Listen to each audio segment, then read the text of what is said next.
Hello friends, welcome to Marathi story diary official YouTube channel. मागच्या व्हिडिओमध्ये आपण शुभविवाह भाग 22 बघितलेला। आजच्या व्हिडिओमध्ये आपण भाग 23 बघणार आहोत।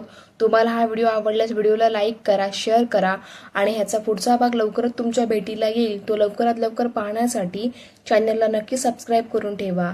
चला तर मग सुरुवात करूया। मागच्या भागात आपण पाहिले विजया योगेशच्या आवडीचे सगळे पदार्थ करते, त्यामुळे योगेशचा गैरसमज होतो की विजया पोषक वातावरण निर्माण करून कदाचित आपल्या प्रेमाची कबुली देणार आहे। तो या विचाराने एक्साइट होऊन घरी येतो तर विजया त्याच्यासाठी एक चिठ्ठी सोडून निघून जाते। त्यात तिने त्याच्यावरच्या प्रेमाची कबुली तर दिली, पण योगेशचे पहिले प्रेम जीविका समजून ती स्वतःला त्याच्या संसारामधला अडथळा समजून निघून जाते। आता पुढे योगेश चिठ्ठी वाचून एकदम सुन्न होतो। चिठ्ठी छातीशी कवटाळून तो तसाच बसतो। नकळत डोळ्यातून अश्रू वाहू लागतात। हे काय केले विजया? कसला गैरसमज करून बसली? मी हसून 2 शब्द काय बोललो जीविकाशी तर ती माझे पहिले प्रेम वाटले तुला? असं कसे वाटले तुला? अगं माझी फॅमिली मला समजू नाही शकली, तेव्हा तू मला समजले। अवघ्या 2 महिन्यात तू मला ओळखले की मी कुठल्याही मुलीवर रेप करू शकत नाही। एवढं तर माझे घरचे आणि जन्मदात्यांनी पण विश्वास नाही केला जेवढा तू केला। मग या 6 महिन्यात तुला हे नाही कळाले की माझ्या मनात फक्त तू आहे। मी फक्त तुझ्यावर प्रेम करतो। तू कशी नाही ओळखू शकली? माझ्या डोळ्यात तुला कधीच तुझ्याबद्दल प्रेम नाही दिसलं का? आणि कुठे गेली तू विजया? माझं सुख, माझा आनंद, माझी खुशी एकाच रूममध्ये राहूनही तुला कसं नाही कळालं? मी नाही जगू शकत तुझ्याशिवाय। माझी किती मोठी फॅमिली माझ्यासोबत असली तरी हा योगेश तुझ्याशिवाय खूप एकटा आहे। मला अशी एकटी टाकून कुठे गेली ग तू? कुठे गेली?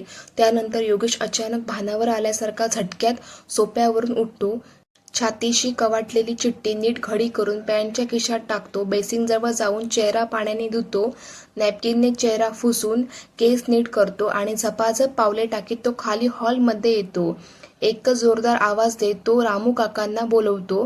त्यावर रामू काका थोडे घाबरून मनात आज काय झाले, कुणाच्या हातून या प्रश्नार्थक नजरेने घाबरतात। काय झाले योगेश बाबा?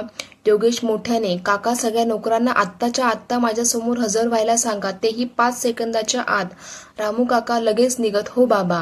लगेच सगळे नोकर योगेश समोर हजर होतात। योगेशच्या जोरात बोलण्याने दिशा, वैजू आणि आजी पण हॉलमध्ये येतात। सगळ्या नोकरांवर आपली करारी नजर टाकीत योगेश, तुमच्यापैकी कुणी विजयाला बाहेर जाताना बघितलं का? सगळे नोकर नाही म्हणून मान हलवितात। त्यावर योगेश चिडून, काय करता तुम्ही? घरात राहता की घराच्या बाहेर मजा मारीत फिरता? घरातला एक व्यक्ती बाहेर गेला आणि तुम्हाला कोणालाच माहिती नाही? आश्चर्य आहे। काय हो वॉचमॅन, तुम्ही सतत तर गेटवर असताना, मग तुम्हाला पण विजया बाहेर जाताना दिसली नाही का? वॉचमन योगेशचा अवतार बघून थरथर कापायला लागतो। तो कसाबसा शब्दांची जुळवाजुळव करीत, ते मी। त्यावर योगेश, ते काय? तुम्ही सतत गेटवर असता की नाही ते सांगा। वॉचमन एक आवंढा गोटीत, हो म्हणजे लंच टाइम सोडून गेटवरच असतो। त्यावर योगेश चिडून, लंच टाइम तो किती वेळाचा असतो तुमचा? आणि लंच कुठे करता तुम्ही? वॉचमन आपल्या कपड्यावरचा घाम पुसत, साहेब मी नोकरांच्या रूममध्ये लंच करतो अर्ध्या तासाचा। योगेश पुन्हा चिडून, अर्धा तास लागतो तुम्हाला जेवायला? अरे तितक्या वेळात तर कुणीही घरात शिरू शकतो आणि चोरी करून जाऊ शकतो। एवढी साधी अक्कल नाही तुम्हाला? तुम्हाला गेटवर रूम आहे ना बसायला, तिथे जेवायला काय होते? त्यावर सगळे नोकर खाली मान घालून भीतीने थरथरत असतात। तितक्यात आजी जवळ येत, योगेश बाळा काय झाले? काय इतका चिडला आहेस तू? तेवढ्यात ऑफिसमधून सूर्या, शिशिर आणि रोहन पण येतात। योगेश नोकरवर ओरडतोय हे त्यांनी ऐकलेले असते। त्यावर योगेश सूर्याला बघून पुन्हा एकदा सगळ्या नोकरांवर चिडून, निघा इथून आता। यानंतर कामात हयगय केली तर माझ्यासारखं वाईट कोणी नसेल, लक्षात ठेवा। त्यानंतर सगळे नोकर धावतच निघून जातात। सूर्या योगेश जवळ येत, योगेश काय झाले? त्यांच्यावर का चिडला तू? त्यावर योगेश शांत होत, इथे नको, आपण आजीच्या रूममध्ये जाऊन बोलू।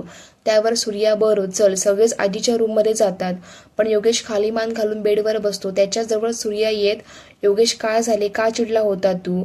योगेश कापऱ्या आवाजात, सूर्या, विजया। सूर्या आश्चर्याने, वहिनी काय झाले वहिनीला? अरे सूर्या, विजया घर सोडून गेले।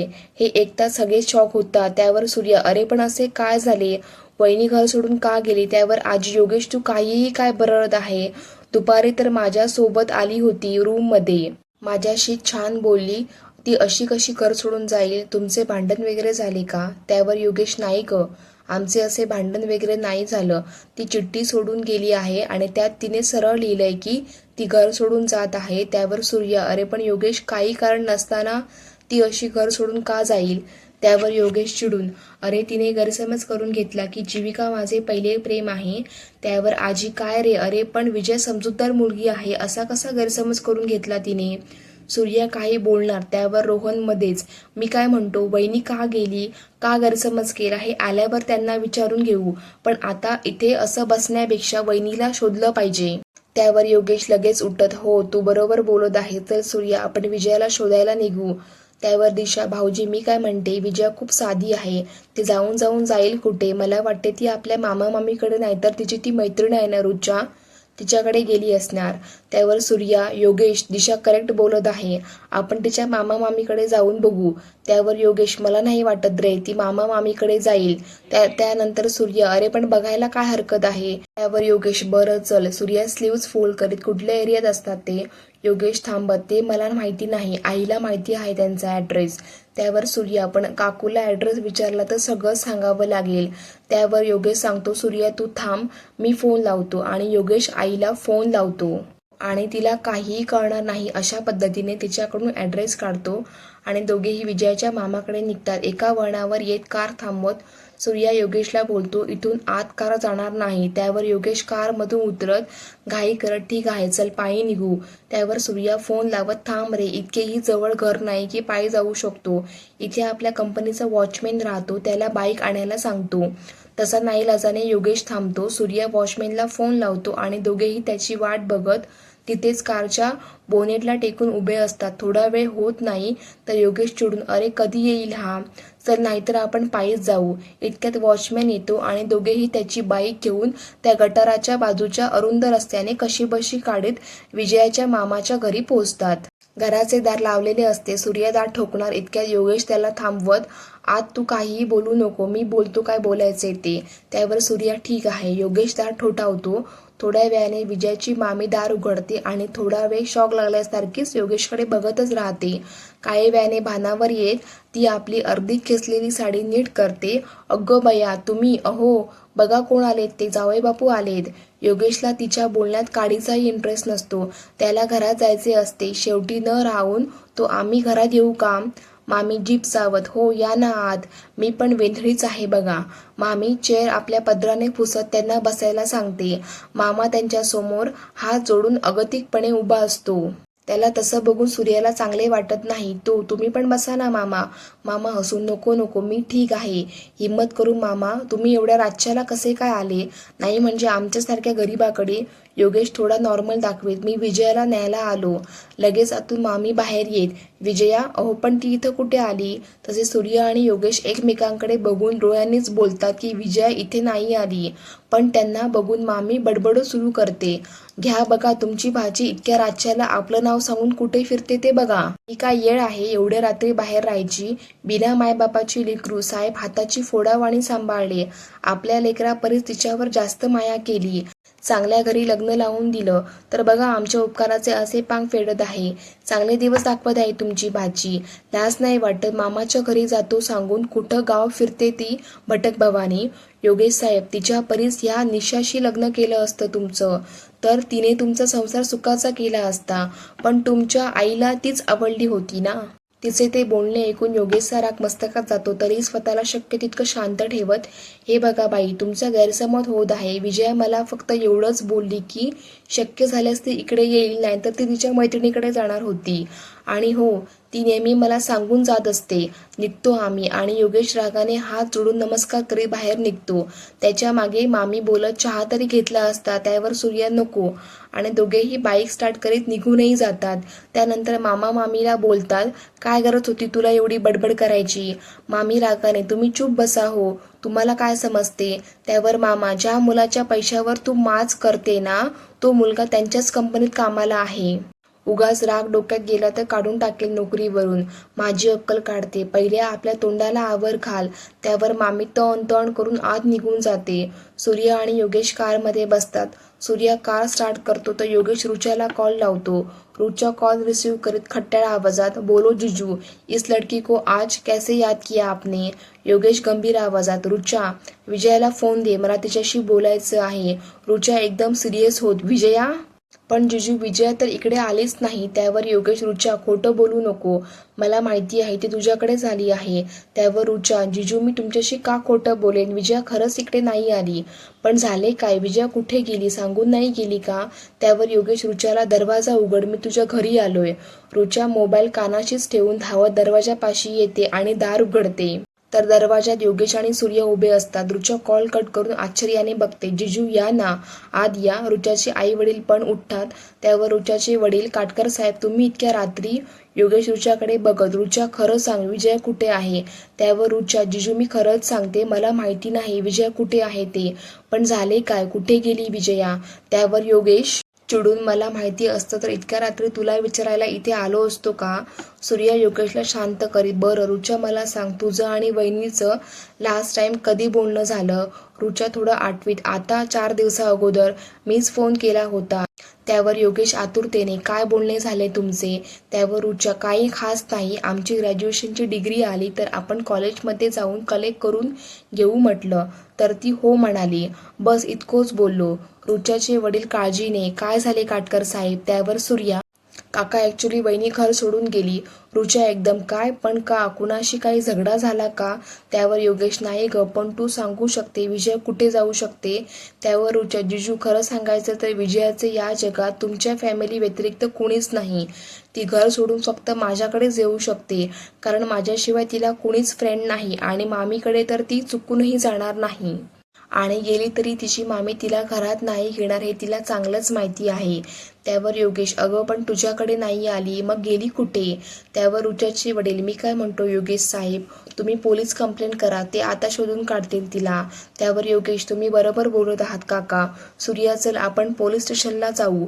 दोघेही निघतात. रुचा आणि तिचे वडील कारपर्यंत येतात. सूर्या कारमध्ये बसायच्या आधी दोघांना बघून, काका प्लीज ही गोष्ट आमच्या घरातील आहे, तुम्ही कुठेही सांगू नका, मी विनंती करतो तुम्हाला. त्यावर रुचाचे वडील, तुम्ही काही काळजी करू नका, ही गोष्ट इथून कुठेही जाणार नाही. योगेश आणि सूर्य त्यांना नमस्कार करून निघतात. योगेश खिडकीच्या बाहेर बघत असतो आणि अश्रू ढाळत असतो. कार एकदम थांबते. त्यावर सूर्य, उतर घर आले. योगेश डोळे पुसत, अरे पण आपल्याला पोलीस स्टेशनला जायचे होते ना, मग घरी का आलोय? सूर्य त्याला आत नेत, आत चल तुला सांगतो, आणि दोघेही आत जातात. तसे सगळे त्यांच्याजवळ जमा होतात आणि एकावर एक प्रश्नांचा भडीमार करतात. सूर्य त्यांना शांत कर, तुम्ही आधी शांत व्हा, वहिनींचा अजून काही पत्ता लागला नाही. त्यावर योगेश, अरे पण आपण कंप्लेंट करणार होतो ना? त्यावर सूर्या, योगेश जरा डोक्याने विचार कर, पोलीस कंप्लेंट केली तर उद्या सगळ्या न्यूज चॅनलवर ही बातमी झळकेल आणि मग हे न्यूजवाले त्या बातमीला काय रंग देतील काही सांगता येत नाही. तू आधीही हे सगळं भोगले आहे, आता पुन्हा ते नको. सगळे शांत होतात. सगळ्यांना सूर्याचे बोलणे पटते. त्यावर रोहन, पण दादा मग करायचे काय, वहिनीला कसे शोधायचे? त्यावर सूर्या, सध्या तरी आपण वेगवेगळ्या ठिकाणी जाऊ. असं करा, तुम्ही दोघे बस ट्रॅव्हल चेक करा, आम्ही रेल्वे स्टेशनला जाऊन चेक करतो. त्यावर योगेश, ठीक आहे चला लवकर. आणि रोहन, शिशिर तुमच्याकडे विजयाचा फोटो आहे ना? त्यावर रोहन, हो दादा मोबाईलमध्ये आहे. ठीक आहे चला तर. त्यावर आजी, अरे थोडं खाऊन घ्या, असे उपाशी नको जाऊ. त्यावर योगेश, आजी माझी भूकच मेली. त्यावर सूर्या, आजी जेवण करीत बसलो तर लेट होईल, चला निघू लवकर. दिशा त्यांना थांबवत, थांबा, हे घेऊन जा, मी थोडे पराठे पॅक करून दिले आहे, तुम्ही वेळ मिळेल तिथेच कारमध्ये खाऊन घ्याल. सूर्य आणि रोहन तिच्या हातातले पार्सल घेत गडबडीने निघून जातात. आजीवर हात जोडत, देवा माझ्या विजयाला सुखरूप घरी आण. रात्रीचे 2 वाजतात तरी कुणाचा फोन नाही की काही नाही. घरी आजी, वैजू आणि दिशा डोळ्यात तेल टाकून फोनची किंवा कोणी येण्याची वाट बघत असतात. दिशाचे 2दा सूर्य आणि रोहनला फोन करून झाले, पण विजयाचा काही पत्ता लागला नाही. सकाळचे 5 वाजता तसे सगळेच घरी येतात. तशी आजी आणि दिशा त्यांच्याजवळ येतात. वैजूला पहाटे पहाटे डोळा लागलेला असतो. दिशा सूर्याकडे बघून, अहो, तिच्या डोळ्यातला प्रश्न समजून तो नकारार्थी मान हलवितो. आम्ही सगळंच पालथं घातलं, railway station, bus stop, travels, मंदिर, हॉस्पिटल सुद्धा चेक केलं, पण कुठेच काही पत्ता लागला नाही. वहिनी कुठे गेल्या काही कळतच नाही. आणि योगेश पुन्हा रडायला लागतो. आजी त्याला शांत करी, रडू नको बाळा, विजय लवकर मिळेल, थोडा धीर धर. त्यावर दिशा, तुम्ही थकले असाल ना, मी चहा करते तुमच्यासाठी. दिशा आत जाते तशी वैजू पण त्यांच्या आवाजाने उठते. ती पण दिशाच्या मागे किचनमध्ये जाते. वैजू काळजीने, वहिनी विजया वहिनी कुठे गेल्या असेल, त्यांचे तर कुणीच नाही मग. पण दिशा एकसारखी चहाकडे बघत असते. तिचे वैजूच्या बोलण्यावर लक्षच नसते. तशी वैजू दिशासमोर चुटकी वाजवत, वहिनी कुठे हरवल्या?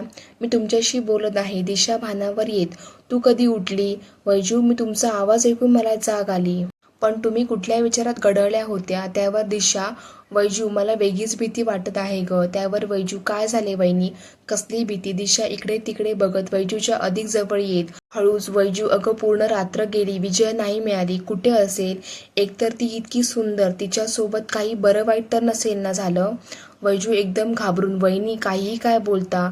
पण आता वैजूला फार भीती वाटते. किचन जवळून वॉशरूमकडे जाणारा योगेश दिशाचे बोलणे ऐकतो आणि थबकतो आणि त्याचा तोल जातो. तो कसाबसा भिंतीचा आधार घेत स्वतःला पडण्यापासून वाचवतो. दिशा गडबडीने, वैजू तू चहा बघ, मी आलेच, म्हणून ती धावतच जाते. तिच्या मागे योगेश पण जातो. त्याला प्रश्न पडतो, ही अचानक कुठे चालली? दिशा देवघरात जाते आणि तिथल्या विझलेल्या निरांजनामध्ये तेल टाकीत निरांजन लावते आणि हात जोडून डोळ्यात पाणी आणून, देवा विजयासोबत काही बरं वाईट होऊ देऊ नको. ती तुझी खूप मोठी भक्त आहे, रोज नित्यनियमाने तुझी पूजा करते, तेव्हा आज तुझी वेळ आहे तिच्या पाठीशी उभी राहायची. तिला सगळ्या संकटापासून वाचव देवा, तिची रक्षा कर. एवढे बोलून दिशा देवासमोर दंडवत घालते. बाहेर उभा असलेला योगेश पण हे ऐकतो आणि तोही हात जोडून पाण्याने डबडबलेल्या डोळ्यांनी देवाला बघत, देवा माझ्या विजयाची रक्षा कर. चला फ्रेंड्स, आजच्या पुरतं एवढंच. ह्याच्या आधीचे भाग जर तुम्ही बघितलं नसाल तर त्याची लिंक मी डिस्क्रिप्शन बॉक्समध्ये टाकत आहे, त्याच्यावर क्लिक करून ते तुम्ही नक्की बघून घ्या. आणि हो, असे नवनवीन एपिसोड पाहण्यासाठी चॅनलला नक्की सबस्क्राईब करून जावा.